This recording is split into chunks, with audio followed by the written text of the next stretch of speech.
Hello everyone, एक बार फिर आप सभी का let's crack UPSC CSC Hindi पर स्वागत है। साथियों, आज हम बात करेंगे अगस्त महीने के पहले हफ्ते के करंट अफेयर्स के बारे में। चलिए सबसे पहले देख लेते हैं कि आज के करंट अफेयर में कौन कौन से टॉपिक को हम लोग डिस्कस करने वाले हैं। तो आज हम 4 महत्वपूर्ण खबरों पर चर्चा करेंगे। सबसे पहले है लिक्विड स्टोरेज हाइड्रोकार्बन के बारे में। दूसरा, विमेन एंटरप्रेन्योरशिप पावर यानी कि WEP प्रोग्राम के बारे में डिस्कशन करेंगे। तीसरा, इंडो पैसिफिक इकोनॉमिक फ्रेमवर्क को डिस्कस करेंगे। और आखिरी, निर्भया फंड के बारे में हम लोग बात करेंगे।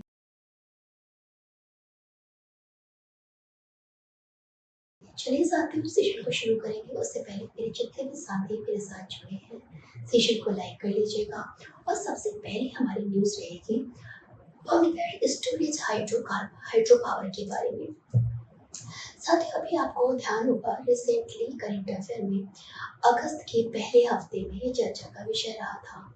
असल में बजट 2024 में इस बात का वादा किया गया था कि बिजली भंडारण के लिए पंप भंडारण योजनाओं को बढ़ावा देने के लिए उनकी परिवर्तनशील और अंतरतारीखी प्रकृति के साथ में नवीकरणीय ऊर्जा की बढ़ती हिस्सेदारी को सुचारू रूप से एकीकृत सुविधा के लिए एक नीति लाई जाएगी, और जिसे हम लोगों ने हाइड्रो पावर का नाम दिया था। यानी कि अब हम अपनी बिजली की जरूरतों को नवीकरणीय ऊर्जा पर आधारित बिजली उत्पादन के द्वारा पूरा करने वाले हैं। साथियों, जैसे कि दुनिया में नवीकरणीय ऊर्जा की अगर हम बात करें तो परिवर्तनीय बिजली उत्पादन की चुनौती का हमेशा से एक ध्यान केंद्रित करता रहा है। पूरी दुनिया नवीकरणीय ऊर्जा के द्वारा बिजली का उत्पादन करने का लक्ष्य लेकर चल रही है, जिससे कि कार्बन डाइऑक्साइड के एमिशन को रोका जा सके, विषैली गैसें को वायुमंडल में लाने से रोका जा सके।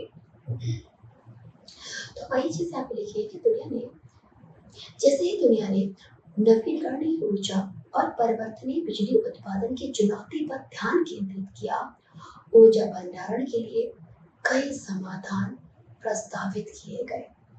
असल में साथियों, अगर हम बात करें इस पर्टिकुलर टॉपिक के बारे में, यानी कि अपने हाइड्रो पावर के बारे में, तो हाइड्रो पावर एनर्जी जो कि नवीकरणीय ऊर्जा है और इंडिया में इसका उपयोग करके कार्बन डाइऑक्साइड के एमिशन को रोका जाने की बात की जा रही है।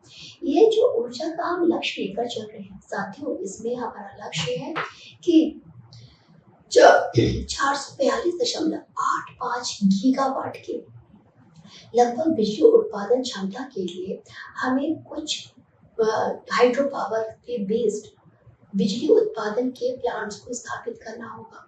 और इसी के लिए वित्त वर्ष 2024 में एक बड़ी परियोजना के लिए, जिसे हम लोग पन बिजली परियोजना के नाम से भी जानते हैं, उसकी वृद्धि क्षमता में बड़ी गिरावट को देखा गया।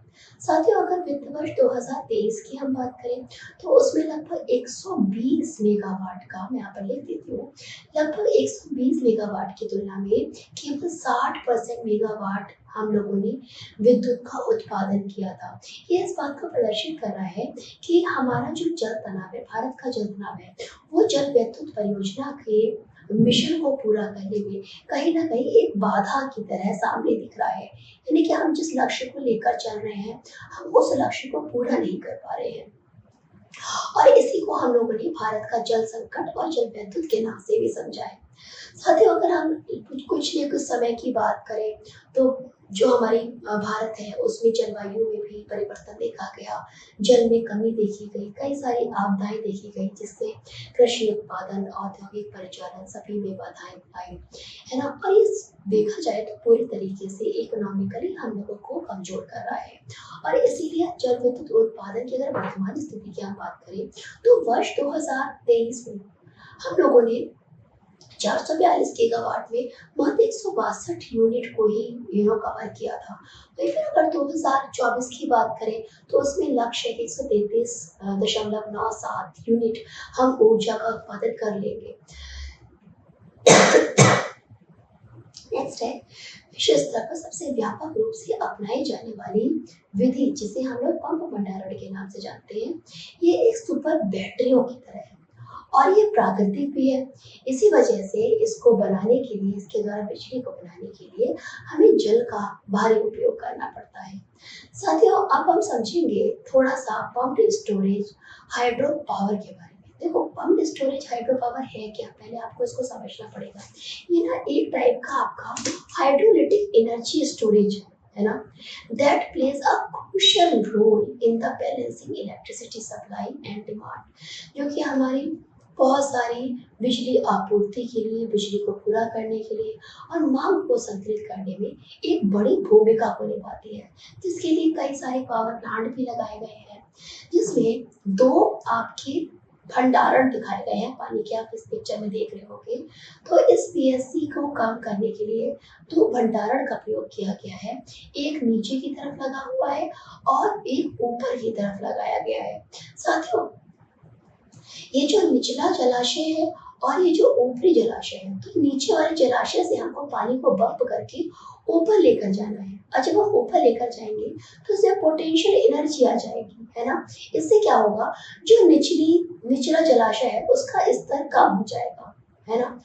और कम विद्युत मांग की अवधि के दौरान ग्रिड के अतिरिक्त ऊर्जा का उपयोग निचले जलाशय से ऊपरी जलाशय तक पानी पंप करने के लिए किया जाएगा। यानी कि हमारा अगर पानी की, जैसे मैंने आपको बताया था स्टार्टिंग में कि भारत में पानी की भी कमी है, तो नीचे से पानी को खींचने का काम करेगा ये पंपिंग सिस्टम। इसमें टरबाइन लगाई जाएगी जिससे कि हम पानी को ऊपर खींच पाए। साथियों, इस प्रक्रिया के लिए गुरुत्वाकर्षण स्थितिज ऊर्जा के रूप में संग्रहित करेगा। देखो, जब हम किसी चीज को नीचे से खींचेंगे तो स्थितिज ऊर्जा आएगा, ऊपर जाएगी तो किस में बदलेगी, काइनेटिक एनर्जी में। जब वो ऊपर जाके उठेगी तो कौन सी एनर्जी आएगी, पोटेंशियल एनर्जी आएगी, है ना। तो वही चीज बोली जा रही है कि गुरुत्वाकर्षण स्थितिज ऊर्जा का संचयन होगा। अब चलो मैं आपको इसके वर्क को समझाने के लिए एक वीडियो आपको दिखाती हूँ, जिससे कि आप चीजों को थोड़ा और बेहतर से समझ पाओगे।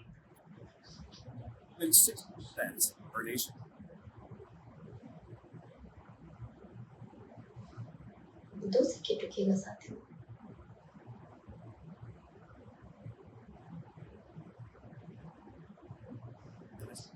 More than 60% of our nation from hydropower.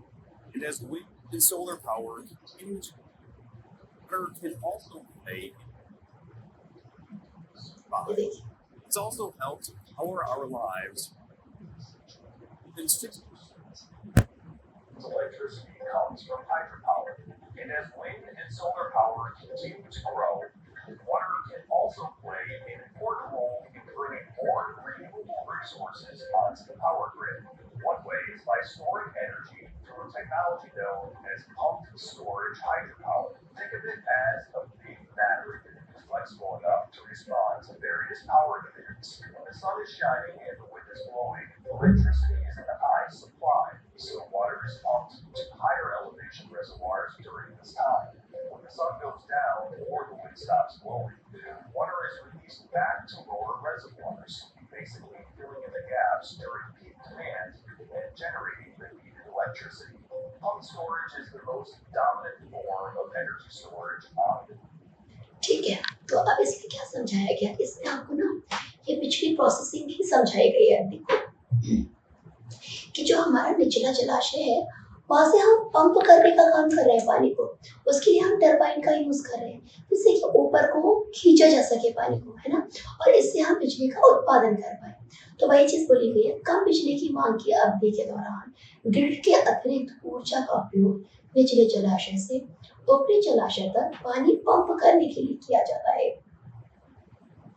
Next है, यह प्रक्रिया ऊर्जा को गुरुत्वाकर्षण स्थितिज ऊर्जा के रूप में संग्रहित करती है। साथियों, अगर हम स्थितिज ऊर्जा की बात करें तो वो ये सेम वही आपकी एनर्जी होती है जो हमारे ग्रेविटेशन पोटेंशियल एनर्जी सूरज और पृथ्वी के बीच में लगती है, यानी कि Gmem/r। नेक्स्ट है, जब बिजली की मांग अधिक होती है तो संग्रहित पानी को टरबाइनों के माध्यम से निचले जलाशय में वापस छोड़ दिया जाता है, जिससे कि फिर से हम विद्युत का उत्पादन कर पाए, जिससे कि इस प्रक्रिया के द्वारा बिजली पैदा हो जाती है। क्लियर। नेक्स्ट है कि हमारे जो ये पीएसएच हाइड्रो पावर प्लांट है ये कितने टाइप के हैं। गाइस एक है हमारा ओपन लूप पीएसएच, एक है क्लोज लूप पीएचएस, ठीक है। तो जो ओपन लूप पीएचएस है, ये प्रणाली आपकी नदी जैसे प्राकृतिक स्रोतों पर बनाई जाती है, यानी कि इनको बनाने के लिए हम प्राकृतिक पानी का, प्राकृतिक जलाशयों का प्रयोग करते हैं। जबकि एक होती है क्लोज लूप पीएसएच, है ना। जो हमारे क्लोज लूप पीएसएच होते हैं, हाइड्रो पावर होते हैं, ये आपके केवल 2 जलाशयों का उपयोग करके प्राकृतिक जलाशयों से स्वतंत्र रूप से प्रयोग की जाती है ना। तो इसमें हम क्या करते हैं, अनलिमिटेड वे में आपके स्वतंत्र रूप से प्राकृतिक जलाशयों का प्रयोग करके बिजली का उत्पादन करते हैं। चलेंगे साथियों अब एडवांटेज की तरफ। देखो इसका पहला एडवांटेज क्या है कि ऊर्जा का भंडारण होगा। जैसे कि अगर हम बात करें पीएसएच बैटरी की, तो ये एक बड़ी बैटरी की तरह स्टोरेज कैपेसिटी अधिक की तरह काम करेगा, जो बहुत समय तक बिजली के उत्पादन को स्टोर रखेगा, ग्रिड का काम करेगा। यस गाइस, और इससे ग्रिड की स्टेबिलिटी भी मिलेगी, यानी कि यह एक स्थिर बिजली ग्रिड को सुनिश्चित करते हुए आपूर्ति की मांग को संतुलित करने में मदद करेगा, यानी कि बहुत आसानी से हम प्रोडक्शन कर पाएंगे बिजली का और उसे स्टोर भी कर पाएंगे। साथ ही इसको बनाने के लिए, ऊर्जा के उत्पादन के लिए हम पूरी तरीके से नवीनकरणीय ऊर्जा पर निर्भर हैं, हम अपनी प्राकृतिक ऊर्जा पर निर्भर हैं। ये इस बात के लिए फायदा करेगा कि हमारा किसी भी तरीके से एनवायरनमेंट में कोई भी पॉल्यूशन नहीं होगा। भारत में अगर बात की जाए तो 33 गीगावाट पंपयुक्त भंडारण है, जिसमें नागार्जुन सागर, कडाना, पदमपराई, पंचेत और भीरा, ये 3-4 ऐसे पावर प्लांट हैं जो भारत के जाने माने हाइड्रो पावर प्लांट है। इसमें से कुछ 4 हैं जो कि निर्माणाधीन हैं और 2 योजनाओं के स्तर, उन्नत स्तर पर है, यानी कि जो आपके बनने वाले हैं। अब चलिए साथियों एक पावर प्लांट के बारे में डिस्कशन कर लेते हैं, जो कि आपका काडापराई प्लांट है ना। तो ये जो तमिलनाडु में पाया जाने वाला काडापराई प्लांट है, ये किस तरीके से हाइड्रो पावर के थ्रू बिजली का उत्पादन कर रहा है, इसके लिए भी मैं पहले एक वीडियो दिखाऊंगी आपको, वो पावर प्लांट दिखाऊंगी, फिर हम इस टॉपिक को आगे कवर करेंगे। तो ये है वो पावर प्लांट जिसके बारे में हम लोग डिस्कशन कर रहे हैं, काडापराई पावर प्लांट। आप देख रहे हो यहाँ पे कितनी तेजी से आपका एक ऊंचे स्तर पर पानी का भंडारण है और एक नीचे स्तर पर प्राकृतिक पानी का भंडारण है। नीचे स्तर के प्राकृतिक पानी के भंडारण के यूज करके हम अपनी बिजली का उत्पादन कर रहे हैं, फिर वो जो पानी बचा हुआ है उसे वापस नीचे इसी प्राकृतिक भंडारण में छोड़ दिया जा रहा है, यानी कि निचले स्तर के भंडारण पर छोड़ दिया जा रहा है। वो इसलिए छोड़ दिया जा रहा है जिससे कि हम लोग जो एनर्जी का प्रोडक्शन कर रहे हैं, जिससे कि हम लोग जो उत्पादन कर रहे हैं उसको बढ़ाया जा सके। क्लियर, इतनी बात समझ में आ गई। चलते हैं नेक्स्ट पॉइंट की तरफ। गाइस अब देखो मैंने आपको काडापराई ऑपरेटर पूरा दिखा दिया है, क्या है वो बिजली उत्पादन। अब हम चलेंगे इसके एक्सप्लेनेशन की तरफ। लिखा है तमिलनाडु में पवन और सौर ऊर्जा दोपहर के समय विशेषकर जुलाई में सबसे ज्यादा बिजली का उत्पादन करती है। क्यों? क्योंकि पवनें बहुत तेज चल रही होती है और सूरज की किरण बहुत तेजी से पड़ रही होती है। इस वजह से बहुत सारी ऊर्जा का उत्पादन होता है और इस ऊर्जा के उत्पादन को स्टोर कर लिया जाता है ना। सामान्य गर्मी के दिन में सौर संयंत्र दोपहर के समय लगभग 5000 मेगावाट का उत्पादन करते हैं, लेकिन सूर्यास्त तक ये उत्पादन हमारा शून्य हो जाता है। यानी कि जो हमारे अगर प्रोडक्शन की बात की जाए, हाइड्रो पावर प्रोडक्शन की बात की जाए, तो सबसे ज्यादा जो प्रोडक्शन होता है वो दोपहर के टाइम होता है। क्यों? क्योंकि बहुत तेज सोलर एनर्जी होती है और अगर पानी की बात की जाए, हवा की बात की जाए, तो वो भी सबसे ज्यादा तेज दिन में होता है। रात में सूरज अस्त हो जाता है, इसीलिए एनर्जी प्रोडक्शन नहीं हो पाता और ये जितनी भी एक्स्ट्रा एनर्जी बचती है उसे स्टोर कर लिया जाता है। पवन ऊर्जा मौसमी रूप से बदलती रहती है, जिसका चरम मई से सितंबर तक रहता है और इसी वजह से पवन चक्की के द्वारा ऊर्जा का उत्पादन मई से सितंबर महीने के बीच में सबसे ज्यादा तमिलनाडु राज्य में किया जाता है। साथ ही तमिलनाडु में दैनिक आधार पर लगभग 17,000 मेगावाट से लेकर 20,000 मेगावाट तक बिजली का उत्पादन है। यानी कि अगर हम गाड़ा पढ़ाई प्लांट की बात करें तो दैनिक जीवन पर 17,000 से 20,000 तक एनर्जी का प्रोडक्शन होता है। इस वर्ष जुलाई में पवन ऊर्जा का उत्पादन 5,499 मेगावाट और अधिकतम सोलर ऊर्जा का उत्पादन, ये था पवन ऊर्जा का उत्पादन जो कि 5,499 रहा है, और सोलर ऊर्जा का उत्पादन 55,112 मेगावाट तक पहुंच गया है। चलेंगे साथियों नेक्स्ट पॉइंट की तरफ। उससे पहले मेरे जितने भी साथी मेरे साथ जुड़े हैं सेशन को लाइक कर लीजिएगा।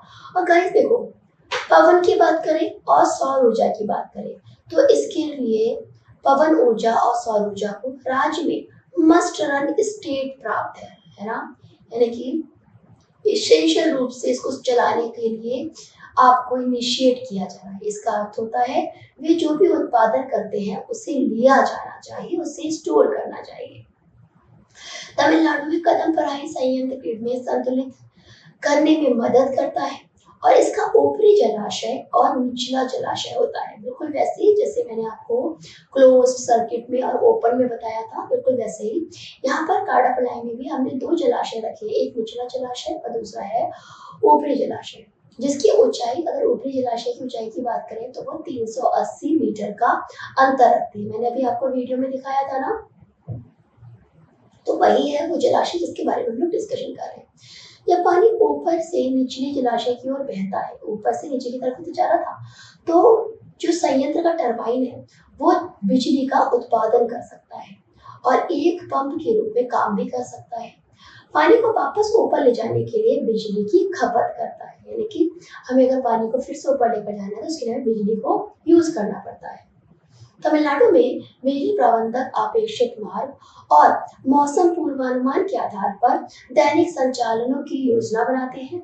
दिन के दौरान अतिरिक्त सौर ऊर्जा का उपयोग कदम पराई के ऊपरी जलाशय में पानी को पंप करने के लिए किया जाता है, जो कि मैंने आप लोगों को पिक्चर में दिखाया भी था। जब शाम को जब सोलर ऊर्जा बंद हो जाती है तब कदम पराई संयंत्र का मोड बदल जाता है, यानी कि शाम को क्या होता है, शाम को चरम भार का समर्थन करने के लिए 3 से 4 घंटे के लिए 400 मेगावाट बिजली का उत्पादन किया जाता है। वहीं पर अगर ऊपरी जलाशय की बात की जाए तो उसमें न्यूनतम रिसाव के साथ 1 टीएमसी फिट पानी होता है, जिसकी पूर्ति अक्सर वर्षा के द्वारा पूरी कर ली जाती है। चरम सौर उत्पादन के दौरान विद्युत को चरम मांग के समय के लिए आपतित स्थिति को संरक्षित किया जा सकता है। गाइस, यदि किसी बिजली संयंत्रों में अचानक से बिजली की गिरावट आ जाती है तो जो जल विद्युत है वो तुरंत सक्रिय हो जाता है, यानी कि अगर प्रोडक्शन ऑफ एनर्जी कम पड़ रही है तो वो ऑटोमेटिकली अपना एक्टिव हो जाएगा। तो ये था पूरा टॉपिक जिसमें हम लोगों ने हाइड्रोलिटिक पावर प्लांट के बारे में डिस्कशन किया।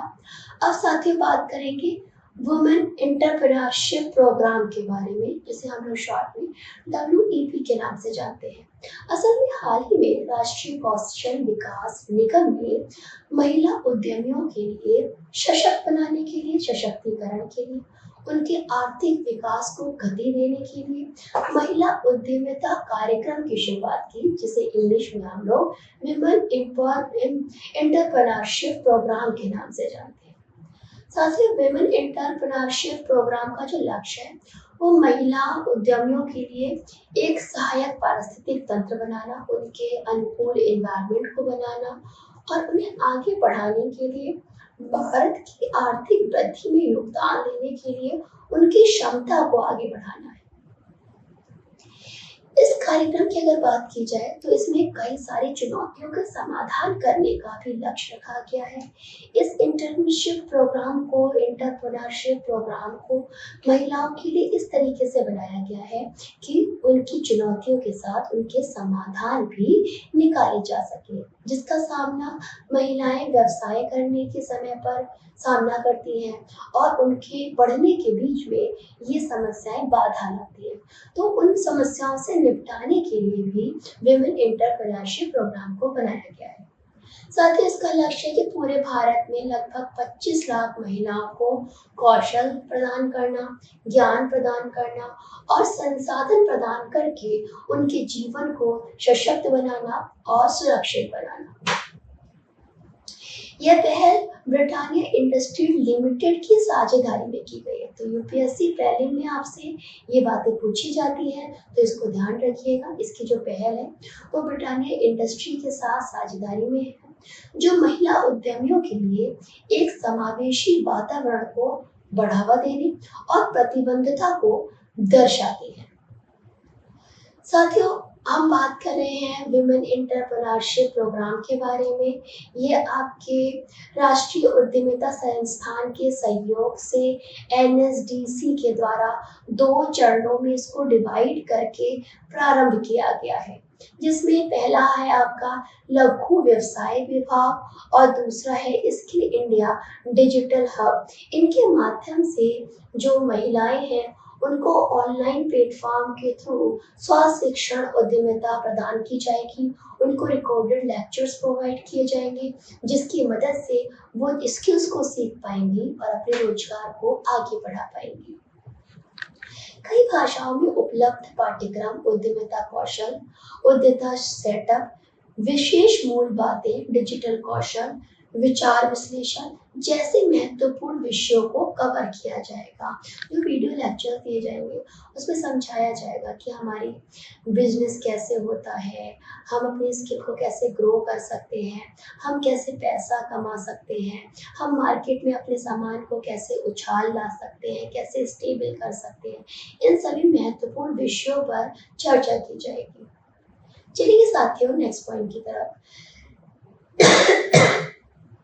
अगले चरण में एनएसडीसी 100 बिजनेस मॉडल में से 10,000 शॉर्टलिस्टेड प्रतियोगियों को, जो कॉम्पिटिटर्स होंगे उनमें से 10,000 लोगों को मजबूत इंक्यूबेशन समर्थन प्रदान करेगा। यानी कि गवर्नमेंट की तरफ से उनको सपोर्ट दिया जाएगा, जिससे कि वो अपने बिजनेस को स्टेबल कर पाए, अपनी स्किल की बेरोजगार में शुरुआत कर पाए। इसके अतिरिक्त प्रतिभागियों के उत्पादों और सेवाओं को SIDH के ई-कॉमर्स प्लेटफॉर्म, उद्यम कार्ड, महिला उद्यमिता के लिए ब्रिटानिया के डिजिटल पारिस्थितिक तंत्र पर अपलोड भी किया जाएगा। साथियों, एनएसडीसी कार्यक्रम की अगर बात करें तो ये एक दीर्घकालिक प्रभाव को सुनिश्चित करने के लिए, महिलाओं को व्यापार में उतारने के लिए, उनका सशक्तिकरण करने के लिए समय समय पर अपना मूल्यांकन करता रहेगा और उनके प्रभावों को भी बताता रहेगा। चलिए इसके एस्टैब्लिशमेंट की बात कर लेते हैं। साथियों, राष्ट्रीय कौशल विकास निगम यानी कि एनएसडीसी की स्थापना 31 जुलाई को 2008 को कंपनी अधिनियम 1956 की धारा 25 के तहत की गई थी और ये ना एक गैर लाभकारी सार्वजनिक लिमिटेड कंपनी के रूप में जानी जाती है, यानी कि किसी तरीके का कोई प्रॉफिट नहीं कमाती है। चलिए इसके यूनिक मॉडल को देख लेते हैं।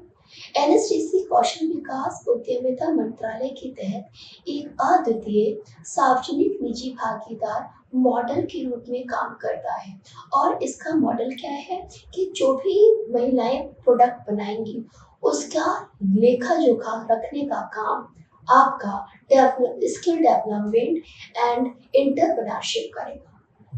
चलेंगे साथियों नेक्स्ट पॉइंट की तरफ। अब डिस्कस करेंगे इंडो पैसिफिक इकोनॉमिक फ्रेमवर्क के बारे में। क्या है इंडो पैसिफिक इकोनॉमिक फ्रेमवर्क? चलिए इसको देख लेते हैं। गाइस, भारत को इंडो पैसिफिक इकोनॉमिक फ्रेमवर्क के तहत आपूर्ति श्रृंखला परिषद के उपाध्यक्ष के रूप में चुना गया है। अभी अगस्त के पहले महीने में भारत को chain council Indo Pacific economic framework का वाइस चेयरपर्सन चुना गया है। इसका मतलब ये हुआ कि अब इंडो पैसिफिक डिसीजन में भारत अपनी एक महत्वपूर्ण भूमिका को निभाने वाला है। तो अब इसका बैकग्राउंड देख लेते हैं। देखो, संयुक्त राज्य अमेरिका के साथ जो अध्यक्ष के रूप में काम कर रहा है, यानी कि हमारा देश भारत, वो भारत प्रशांत क्षेत्र की आपूर्ति श्रृंखला में लचीलेपन को बढ़ावा देने के लिए, सुधारने के लिए एक महत्वपूर्ण भूमिका को निभाएगा।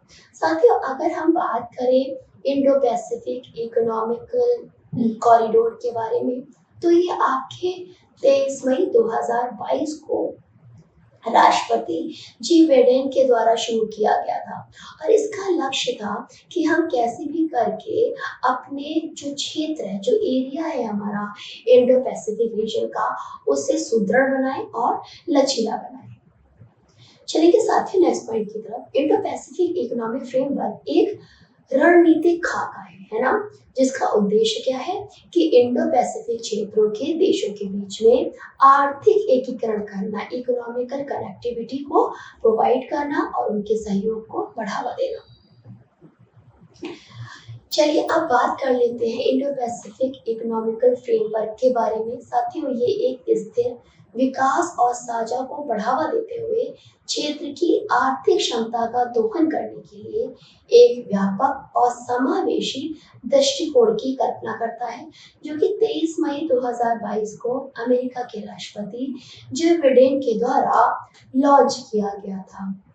अगर हम इसके पिलर्स की बात करें तो इसका सबसे पहला महत्वपूर्ण पिलर है ट्रेड, दूसरा है सप्लाई चेन, तीसरा है क्लीन इकोनॉमी, चौथा है फेयर इकोनॉमी, पांचवा है, यस गाइस, ये 3-4 आपके ऐसे पिलर्स हैं जो हमारे इंडो पैसिफिक इकोनॉमिकल फ्रेमवर्क में अपनी बड़ी भूमिका को निभाते हैं। जैसे कि अगर ट्रेडिंग की बात करें तो व्यापार संबंधों को बढ़ावा देगा, इकोनॉमिकल आदान प्रदान को सुविधा प्रोवाइड करने का भी काम इंडियन पैसिफिक इकोनॉमिक फ्रेमवर्क करेगा। ये एक चेन सप्लाई होगी, यानी कि अपनी श्रृंखला की, अपनी जरूरतों की पूर्ति के लिए ये लचीला होगा और एक दूसरे के सहयोग करने के लिए मजबूत ढांचा होगा। ग्रीन इकोनॉमी की अगर बात करें तो इसके द्वारा हम टिकाऊ और पर्यावरण के अनुकूल प्रथाओं को बढ़ावा दे पाएंगे। निष्पक्ष अर्थव्यवस्था की अगर बात करें तो इसके जितने भी सदस्य होंगे उनकी अर्थव्यवस्था के बीच में बहुत ट्रांसपेरेंसी होगी, फेयरनेस होगी, प्रतिस्पर्धता होगी, एक दूसरे के साथ कॉम्पिटिटिवनेस होगी और इंक्लूसिवनेस भी होगी, यानी कि इन सभी चीजों को बढ़ावा मिलेगा जिससे कि हम इंडो पैसिफिक इकोनॉमिकल फ्रेमवर्क को अच्छे से कर पाए, निभा पाए और एक खुले आमंत्रण के साथ में कई देशों के साथ मिलकर इस पर्टिकुलर फ्रेमवर्क के थ्रू अपने इकोनॉमिकल सपोर्ट को बढ़ा पाए। चलिए साथियों, अब नेक्स्ट न्यूज की तरफ, जो कि है निर्भया केस से संबंधित। साथियों, निर्भया केस 2012 में हुआ था। 2013 में निर्भया केस के तहत ही महिलाओं के सशक्तिकरण के लिए, महिलाओं की सुरक्षा को ध्यान में रखते हुए केंद्र सरकार की तरफ से एक फंड जारी किया गया, जिसे निर्भया फंड के नाम से जानते हैं। अभी रिसेंटली निर्भया फंड के तहत वित्त वर्ष 2023-24 तक कुल 7,212.85 करोड़ रुपए को आवंटित किया गया और इसकी स्थापना के बाद विभिन्न मंत्रालयों के द्वारा, विभिन्न विभागों के द्वारा लगभग 5,000 करोड़ रुपए के उपयोग को जारी किया गया। अगर हम 7,212 में से 5,000 करोड़ रुपए की बात करें तो हमने 70% अपने वित्त को महिलाओं की सुरक्षा पर अलग अलग योजनाओं को चलाने के लिए प्रयोग भी किया है ना। अगर हम पूरे बजट की बात करें तो पूरे बजट में लगभग 76% जो फंड है वो निर्भया फंड को दिया गया। साथियों, निर्भया फंड के बारे में चलिए थोड़ी बात कर लेते हैं। आपको ध्यान होगा 2012 में दिल्ली में एक बलात्कार की घटना हुई थी। उसके बाद केंद्र सरकार ने, भारत सरकार ने 2013 में महिलाओं की सुरक्षा के लिए निर्भया फंड की स्थापना की। ये जो निर्भया फंड है, ये महिलाओं की सुरक्षा के लिए नए नए कार्यक्रमों का आयोजन करता है, नए नए मिशन को चलाता है और उसके लिए फंडिंग को, उसके लिए जो धन की आवश्यकता पड़ती है वो निर्भया फंड से लिया जाता है। साथ ही ये एक नॉन लैप्सेबल कॉर्पोरेटेड फंड है जिसे आसानी से निकाला जा सकता है। इस फंड का उद्देश्य है कि भारत की जो महिलाएं हैं उनकी सुरक्षा को बढ़ाना और उनके पहलों का समर्थन करना, यानी कि महिलाओं को सशक्तिकरण करना और महिलाओं की सुरक्षा को बढ़ाना। साथियों, इसकी घोषणा 2013 में केंद्रीय बजट में 1000 करोड़ के प्रारंभिक कोष के साथ में की गई थी। यानी कि अगर हम इनिशियल कॉर्पस की बात करें तो 2013 में निर्भया फंड की शुरुआत 1000 करोड़ रुपए के साथ की गई। उसके बाद 2015 में 854.63 करोड़ रुपए आवंटित किए गए, जिसमें मात्र 20% वित्त का प्रयोग महिलाओं के लिए सुरक्षा कार्यक्रम पर खर्च किया गया, जो कि एक बड़ी चिंता का विषय बना था। इस फंड का प्रबंधन वित्त मंत्रालय के तहत आर्थिक मामलों के द्वारा किया जाता है। तो ये आपको अपने प्रीलिम पॉइंट ऑफ व्यू से बात ध्यान रखनी है कि जो हमारा निर्भया फंड है वो कहाँ से जारी किया जाता है? वित्त मंत्रालय के आर्थिक कार्यक्रम के द्वारा, आर्थिक विभाग के द्वारा। साथ ही ये जो वित्त आया है निर्भया फंड का, उसमें जब ये किसी योजना में लगाया जाता है तो उसका मूल्यांकन करना, इसकी सिफारिश करने का काम होता है ministry of women and child development के पास, है ना। तो महिला और बाल विकास मंत्रालय निर्भया फंड के तहत वित्त को पोषित किए जाने वाले प्रस्तावों और योजनाओं का मूल्यांकन और सिफारिश करने वाला पहला नोडल मंत्रालय है। साथियों, अगर हम इसके एडमिनिस्ट्रेशन की बात करें तो प्रस्तावों के मूल्यांकन के लिए और उसकी अनुशंसा के लिए एक अधिकार प्राप्त समिति की स्थापना भी की गई थी, जिसे हम लोग ministry of women and child development के संबंधित विभागों के साथ मिलकर किसी भी योजना को जब शुरू किया जाता है तो निर्भया फंड लगने के लिए इसे सबसे पहले स्वीकृत योजना के लिए एक प्रगति की समीक्षा की जाती है, जो कि MWCD करता है, और उस योजना की निगरानी की जिम्मेदारी भी ministry of women child development के पास होती है। चलिए साथियों, अब देखेंगे कि निर्भया फंड के तहत महिलाओं की सुरक्षा के लिए कौन कौन सी योजनाओं को शुरू किया गया था। सबसे पहले वन स्टॉप सेंटर, यानी कि यहाँ पर भी एक स्टॉप है, वहाँ सखी केंद्र बनाए गए हैं, जिसमें महिलाओं की सिक्योरिटी के लिए पुलिस सहायता, चिकित्सीय सहायता, कानूनी सहायता सब कुछ प्रदान की जाती है। एक है सेफ सिटी प्रोजेक्ट, जितने भी शहर हैं उनमें पुलिस की उपस्थिति, CCTV निगरानी, टेक्नोलॉजी का यूज करके महिलाओं की सुरक्षा को बढ़ावा दिया गया है। साथ में इमरजेंसी रिस्पांस सपोर्ट सिस्टम, जिसके द्वारा एक टोल फ्री नंबर 112 को शुरू किया गया, जिससे कभी भी कोई भी महिला अगर किसी भी मुसीबत में है तो तुरंत कॉल करके वो मदद की गुहार लगा सकती है और पुलिस तुरंत उसके पास पहुंच जाएगी। चलिए साथियों, देखते हैं वन स्टॉप सेंटर क्या है। इसे सखी केंद्र के रूप में जाना जाता है। ये हिंसा से प्रभावित महिलाओं की चिकित्सा सहायता, पुलिस सहायता, कानूनी सहायता, परामर्श सहायता, एकीकृत समर्थन और सहायता प्रदान करते हैं। यानी कि कोई भी अगर महिला है उसको किसी तरीके की मदद चाहिए तो वो सखी केंद्र पर संपर्क कर सकती है। साथ बेहतर बुनियाद, सेफ सिटी प्रोजेक्ट की बात की जाए तो उसमें बेहतर बुनियादी ढांचे के लिए बढ़ी हुई पुलिस की उपस्थिति और CCTV निगरानी जैसे प्रौद्योगिकी आधारित समाधानों के माध्यम से महिलाओं की सुरक्षा को बढ़ाने के लिए इसे विभिन्न शहरों में लागू किया गया है, जिसमें शहरों में CCTV कैमरे लगाए गए हैं, पुलिस की वॉकी टॉकी को एक्टिव किया गया है, पुलिस के चेन्स को क्रिएट किया गया है, एक थाने को दूसरे थाने से कनेक्ट किया गया है, जिससे कि तुरंत तत्काल मदद की जा सके। इमरजेंसी रिस्पांस सपोर्ट सिस्टम, ये महिला सुरक्षा सहित सभी प्रकार की आपात स्थितियों के लिए अखिल भारतीय एकल आपातकालीन नंबर 112 को भी लागू किया गया है, जिसपे कॉल करके महिलाएं अपनी मदद की गुहार लगा सकती हैं। तो गाइस, ये थे हमारे करेंट अफेयर। अब इसी से संबंधित कुछ क्वेश्चंस मैंने आप लोगों के लिए बनाए हैं, जिसका जवाब आप लोग कमेंट में दोगे। पहला क्वेश्चन है, महिला उद्यमिता कार्यक्रम WEP के संदर्भ में निम्नलिखित कथनों पर विचार कीजिए। इसका लक्ष्य भारत भर में लगभग 25 लाख महिलाओं को आवश्यक कौशल, ज्ञान और संसाधन प्रदान करने के लिए सशक्त बनाना है। नंबर 2, WEP को व्यवसाय शुरू करने, उसे बढ़ाने के दौरान महिलाओं के सामने आने वाली अनूठी चुनौतियों का समाधान करने के लिए डिजाइन किया गया है। WEP महिला को वित्तीय अनुदान प्रदान करता है। गाइस, आपको बताना होगा इनमें से कितने कथन सही है। केवल 1 एंड 2, केवल 2 एंड 3, केवल 3 और गाइस 1 2 3।